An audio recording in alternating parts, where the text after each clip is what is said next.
ಕಾರ್ಕೋಟಕ ವಿಷ ಎನ್ನುವಂತ ಮಲ್ಲಿಕಾರ್ಜುನ ಖರ್ಗೆ ಹೇಳಿಕೆ ವಿಚಾರವಾಗಿ ಬಿಜೆಪಿ ಸಂಸದ ಗೋವಿಂದ ಕಾರಜೋಳ ಅವರು ಪ್ರತಿಕ್ರಿಯಿಸಿದ್ದಾರೆ.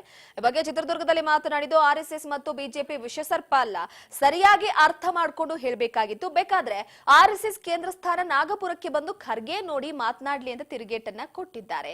ಇನ್ನು ವಿಷಸರ್ಪ ಎಂಬುದು ಕಾಂಗ್ರೆಸ್ ಅಂಬೇಡ್ಕರ್ಗೆ ಅನ್ಯಾಯ ಮಾಡಿದ್ದು, ಕಾಂಗ್ರೆಸ್ ಅಲ್ಲದೆ ಜಗತ್ತಿನಲ್ಲಿ ಅತ್ಯುತ್ತಮ ಸಂವಿಧಾನ ರಚಿಸಿದವರಿಗೆ ಕಾಂಗ್ರೆಸ್ ದ್ರೋಹ ಮಾಡಿದೆ.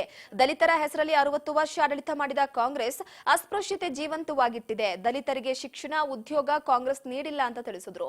ಇದೇ ವೇಳೆ ಕಾಂಗ್ರೆಸ್ ಸರ್ಕಾರದ ವಿರುದ್ಧ ಸ್ವಪಕ್ಷದ ಶಾಸಕರ ವಿರುದ್ಧ ಅಸಮಾಧಾನ ವಿಚಾರವಾಗಿ ಈ ಬಗ್ಗೆ ಕೂಡ ಮಾತನಾಡಿದ ಕಾರಜೋಳ ಅವರು, ರಾಜ್ಯದಲ್ಲಿ ಸರ್ಕಾರವೇ ಇಲ್ಲ ಅಂತ ನಾನು ಭಾವಿಸ್ತಾ ಇದ್ದೇನೆ. ಕಾಂಗ್ರೆಸ್ ಸರ್ಕಾರ ಅಧಿಕಾರಕ್ಕೆ ಬಂದ ಬಳಿಕ ಪ್ರತಿ ಕ್ಷೇತ್ರಕ್ಕೂ ಅಭಿವೃದ್ಧಿಯ ಹಣ ನೀಡಬೇಕು. ಆದರೆ ಕಾಂಗ್ರೆಸ್ ಶಾಸಕರು ಇರುವ ಕ್ಷೇತ್ರಕ್ಕೆ ಮಾತ್ರ 25 ಕೋಟಿ ಅನುದಾನ ಬಿಡುಗಡೆ ಮಾಡಿದ್ದಾರೆ. ಜೆಡಿಎಸ್ ಮತ್ತು ಬಿಜೆಪಿ ಶಾಸಕರಿಗೆ ಅನುದಾನವನ್ನ ಬಿಡುಗಡೆ ಮಾಡಿಲ್ಲ.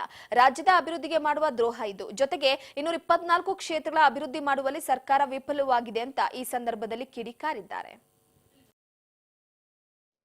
ಈ ದೇಶದಲ್ಲಿ ಅಖಿಲ ಭಾರತ ಕಾಂಗ್ರೆಸ್ ಅಧ್ಯಕ್ಷರಾಗಿರ್ತಕ್ಕಂಥ ಮಾನ್ಯ ಶ್ರೀ ಮಲ್ಲಿಕಾರ್ಜುನ ಖರ್ಗೆ ಅವ್ರಿಗೆ ಹೇಳಲಿಕ್ಕೆ ಬಯಸ್ತೇನೆ, RSS ಮತ್ತು ಬಿಜೆಪಿ ವಿಷಸರ್ಪ ಅಲ್ಲ, ಸರಿಯಾಗಿ ಅರ್ಥ ಮಾಡ್ಕೊಂಡು ಹೇಳಬೇಕಾಗಿತ್ತು. ವಿಷಸರ್ಪ ಅಂತಕ್ಕಂಥದ್ದು ಕಾಂಗ್ರೆಸ್, ಡಾಕ್ಟರ್ ಬಾಬಾ ಸಾಹೇಬ್ ಅಂಬೇಡ್ಕರ್ ನಮ್ಮ ದೇಶದಲ್ಲಿ ಇಡೀ ಜಗತ್ತಿನಲ್ಲೇ ಒಂದು